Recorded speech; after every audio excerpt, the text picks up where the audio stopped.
Hello and welcome back to our channel. I'm Colleen and this is Katie. Today we're going to be talking about using Fluenz for high school French.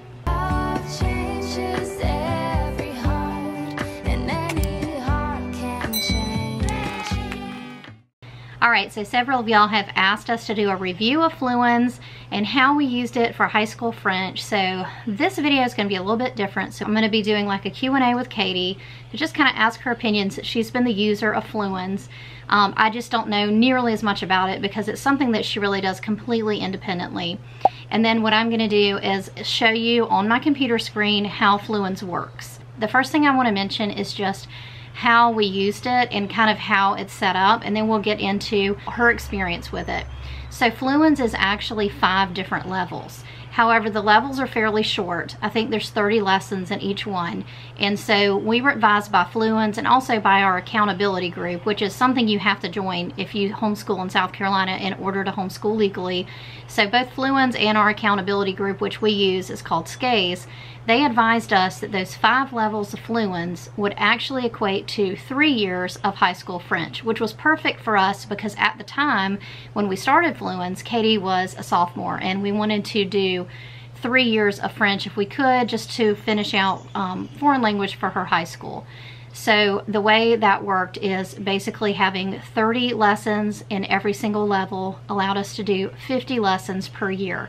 So in the first year we did all of level 1 and then an additional 20 lessons of level 2. This year we finished up level 2, we did all of level 3, and then she's starting the very first part of level 4, and then next year, which will be her last year and will be French 3, she'll do all of level 5 and the rest of level 4 that wasn't completed. And like I said, it works out to 50 lessons per year, which is fairly doable. She really doesn't even do French every day, right? You're doing it like... I do it once or twice a week. Yeah, and so when we schedule it out, it basically works out where certain times of the year she'll have to do at least 2 lessons a week, and then certain times of the year we can get away with 1 lesson a week. We basically just spread it out through the course of our homeschool year, and we schedule with Homeschool Planet. I will put a link in the description box below, both for Fluenz. It's not an affiliate link, and we definitely don't have any kind of relationship with Fluenz. This isn't sponsored or anything like that. And I will also put a link for Homeschool Planet. We are an affiliate with Homeschool Planet, but I do have a free trial if you're interested in that, which is basically how we schedule. It's just an online digital planner for homeschool. All right, Katie, let's just start with the basics, which is, what do you think about Fluenz? Do you like it? I do, especially coming from Latin, which I did not like at all. It's a nice change to move to something to a language that I actually want to learn. Yeah, so Katie's previous foreign language experience was doing Latin with Henley Latin, which Henley Latin, if you do the whole Henley year 1, it actually counts as 2 years of high school Latin. So she did complete that book, so she has 2 years of Latin credit, and then when she finishes French next year, she'll have 3 years of French.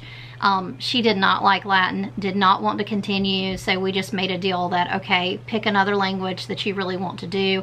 At the time, Katie was still in ballet and was interested in French, primarily because of ballet. But I think you also just kind of like France, and it was just an interesting language. I like French culture. This is the website fluenz.com. You would sign up for either Spanish, Mandarin, German, Portuguese, French, or Italian. Those are the languages that they do. And it gives you some information about homeschooling, and so it just tells you the information: great tutors, continuous assessment, step-by-step scaffolding synced across devices. So it can you can use it online, on your phone, on your iPad. Okay, so the frequently asked questions: how do I monitor progress? A dashboard gives you full control of each license, how much time each login has spent using the program, as well as all assessment results. Is there a test? The program is continuously assessing each user's performance. The results are visible in each student's profile and on the general dashboard. And for what ages is the program designed? And they say starting in 7th grade, so it's for teens and adults. Then they compare it to Rosetta Stone. I know that has been a question that I've gotten before. So this is like their opinion. I'll let you come and look at that if that's a question that you have, but it's on their website. It also tells you the different levels, like what's going to be included So this is Spanish. We're using French, but it shows you for each level like what is included. Okay, so this is where it shows how much it costs. So you get an access code, and it's $398, and that gives you all levels of French. You also can just buy certain levels, but it's a lot more expensive that way. So like I said, if you're planning on doing 3 years of high school foreign language, then you need all 5 of these levels, and that would be basically $400 for that. So it does also offer a free trial of any of their foreign languages if you want to do that. If we do a free trial, you would go here, contact us to start a trial. All right, so this is what the desktop looks like when you sign in to Fluenz. So right now, Katie's in level 4, and it's showing that she's 20% done with level 4. She hasn't started level 5. So this is where she would go in order to start doing her program. So we wanted to go through and just kind of talk about what a lesson looks like. And one of the things that we kind of feel like we should mention is that Katie likes to block schedule, and also since she had so much Latin, French comes very easy to her. So we feel like probably she spends a lot less time on French than maybe a typical student would have to spend if they hadn't had previous foreign language experience, or maybe if languages are not, I feel like languages are very easy for you. Yeah. So maybe if foreign language is not like an easy subject for that student, they may need to spend a good bit more time than what Katie does. So what Katie's currently doing is doing an entire lesson in like one day. Yeah. And then if there's any review, you just go back and review. And just depending on how we've scheduled that in Homeschool Planet, because of the fact that we need to get through 50 lessons, some weeks we'll have to have 2 lessons, and some weeks we'll need 1 lesson. But each lesson has numerous components, so we just kind of wanted to go through that. This is going to sound like a whole lot, but just keep in mind that your student probably would be breaking this up and not be doing everything in one day. Every lesson starts with an introduction, and that's just going to be a quick video where the teacher's going to explain what that lesson's going to be about, right? Mm-hmm. Then it moves into an example dialogue. And what's the purpose of the example dialogue? To introduce new words, new concepts. Bonjour. Bonjour. Un café, s'il vous plaît. Et je veux un croissant aussi. Un café et un croissant. Très bien. Autre chose? Non, merci. L'addition, s'il vous plaît. Then it moves on to a tutorial. And what is the purpose of the tutorial? Is to introduce the new words, new rules, new verb tenses. So it's mostly grammar. Yes. And vocabulary. Okay. Today, Isabella was at a cafe ordering breakfast. First, you heard the waiter and Isabella greet each other.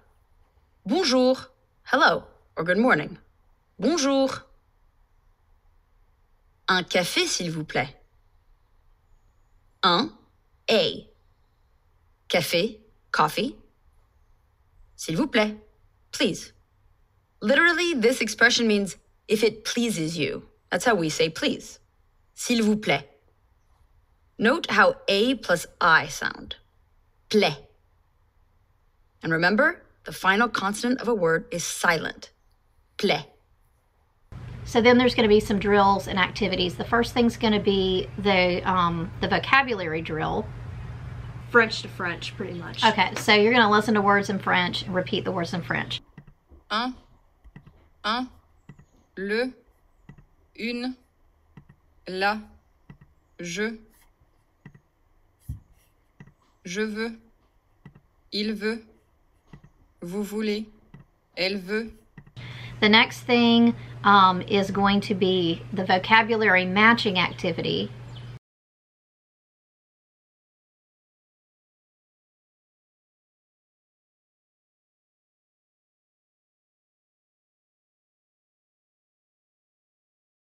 Then it's going to move on to several other activities. And like I said, it's a lot at one time, so it would probably be ideal to break this over a couple of days. The next activity is a vocabulary review. And then there is a writing activity from English to French.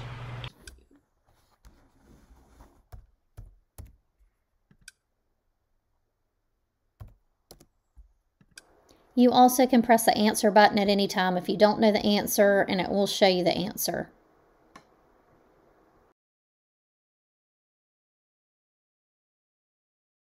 Then we go from writing words. Now we're going to move into writing sentences. And that's also from English to French? Yes. So basically that's a translation activity. Yes. Okay. And then they're going to say some things in French, and you're going to write down what you hear in French. Mm-hmm. That's normally the hardest. Like that's normally what I miss, because in French people talk fast. Yeah, it's hard to get it. So it's like a native French speaker talking at a normal speed, and you're trying to translate. It's probably the part that stretches you the most, wouldn't you say? Yeah, that's definitely the hardest. So if you can't do it right away, then it's perfectly normal. Okay.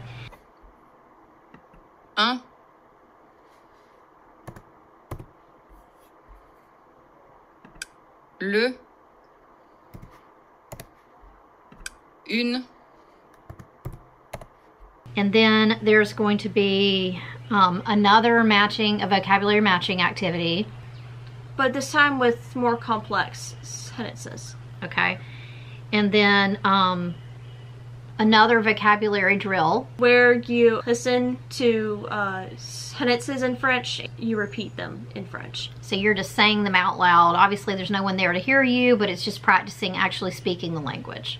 Now, as the parent here, I did want to mention grading, because that's probably something, if you're a mom watching this, you're wondering, how in the world am I going to grade French or Spanish or whatever if I'm not a native speaker? So it is an auto-grading system, but the only kind of caveat to that is that it only grades every full lesson, which is fine, but also only grades with letter grades. So you kind of have to set up front what your policy is going to be. So kind of the way we've done it is like, we don't give it 100 unless there's nothing missed.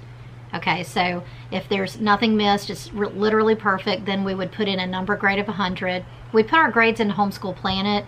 We use the grades that are generated by Fluenz to translate them into a number grade, because in order to get a GPA, we have to have a number grade.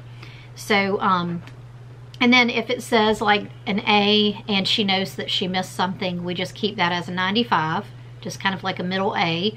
And so we kind of have a scale that we use like that, and we just know ahead of time what it's going to be.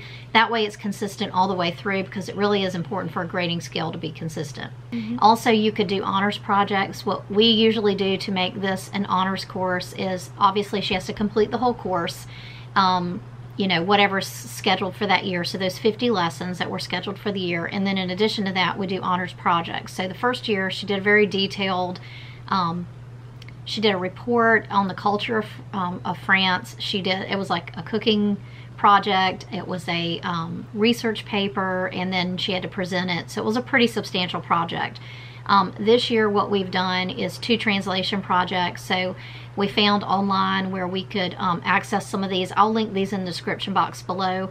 But she did a first semester and a second semester translation project. The first semester one was The Three Little Pigs, so translating that we did from French to English this year, I think.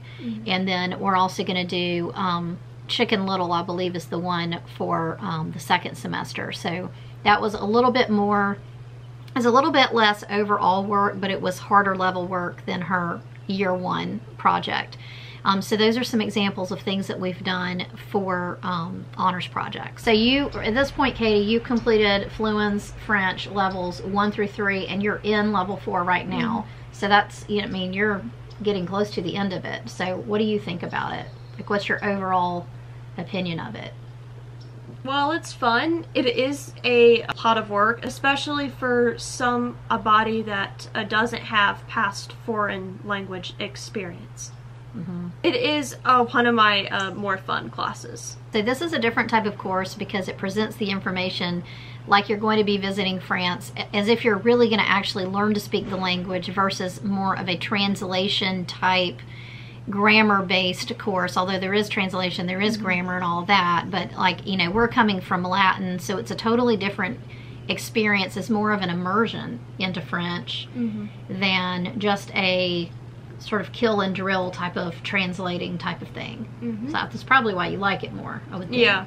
So we definitely recommend Fluenz for anybody that is looking for foreign language. It's been a really great fit for us, and I think it's really good for high school foreign language. It's easy on the parent because you don't have to grade it. You don't have to know French or Spanish or whatever language you choose. And it's easy on the student because it is very independent. You know, they can do it all themselves. So I hope you enjoyed this video. If you like it, please give it a thumbs up. Don't forget to subscribe, and we'll see you next time. Bye.